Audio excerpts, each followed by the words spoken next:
शिव की चरण में जाना चाहिए। यदि आप सर्वश्रेष्ठ पुत्र चाहते हैं तो भगवान शिव की शरण ग्रहण कीजिए। अपनी पत्नी की बात सुनकर यक्षराज ने गीत वाद्य से भगवान शिव का पूजन कर पुत्र की अभिलाषा पूर्ण की। उसका नाम हरिकेश पड़ा। पुत्र उत्पन्न होने की प्रसन्नता से उसने अनेक दान पुण्य किए। जब हरिकेश 8 वर्ष का हुआ तभी से वह खेल में धूलि बालू का शिवलिंग बनाकर तृणादि दुर्वा से उनका पूजन करता है और अपने साथियों को शिव नाम से ही पुकारता था। वह रात दिन से चंद्रशेखर, हे भूतेश, हे मृत्युजन, हे नीलकंठा आदि पवित्र नामों का उच्चारण करता रहता और मित्रों को प्रेम करता हुआ बार बार इन्हीं नामों से पुकारता रहता था।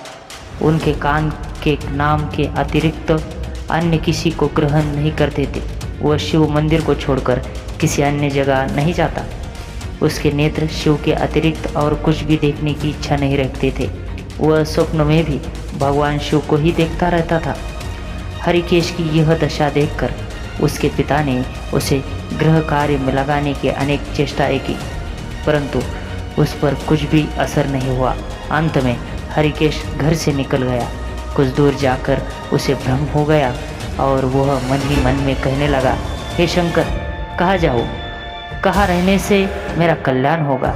ये सोचकर उसने अपने मन में विचार किया कि जिसकी कहीं ठिकाना नहीं है उसका काशीपुरी ही आधार है।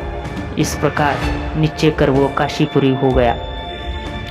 जिस अविमुक्त क्षेत्र में पंचभौतिक देह त्याग कर प्राणों का शिव की प्रसन्नता से फिर से देह से संबंध नहीं रहता, उस आनंद वन में जाकर तप करने लगा।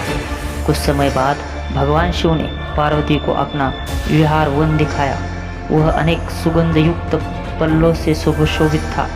शिव बोली, हे देवी, जैसे तुम मुझको बहुत प्रिय हो वैसे ही ये आनंद वन भी मुझे परम प्रिय है।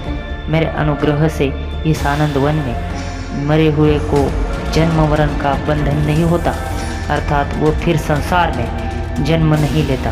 पुण्यात्मा के कर्म बीज विश्वनाथ की प्रज्वलित अग्नि में जल जाते हैं, उसी से फिर वे गर्भाशय में नहीं जाते। काशीवासी लोगों के देहांत समय में ही तारक ब्रह्म ज्ञान का उपदेश देता हूँ, जिससे वे उसी क्षण मुक्त हो जाते हैं। कलयुग में विश्वनाथ देव का दर्शन, पूजन, काशीपुरी, भागीरथी, गंगा आदि का सेवन तथा सत्पात्र को दान विशेष फलदायक होता है। हे देवी, काशीवासी सदा मुझ में ही बसते हैं, इससे मैं उनको अंत में संसार सागर से पार करा देता हूँ। ये मेरी प्रतिज्ञा है।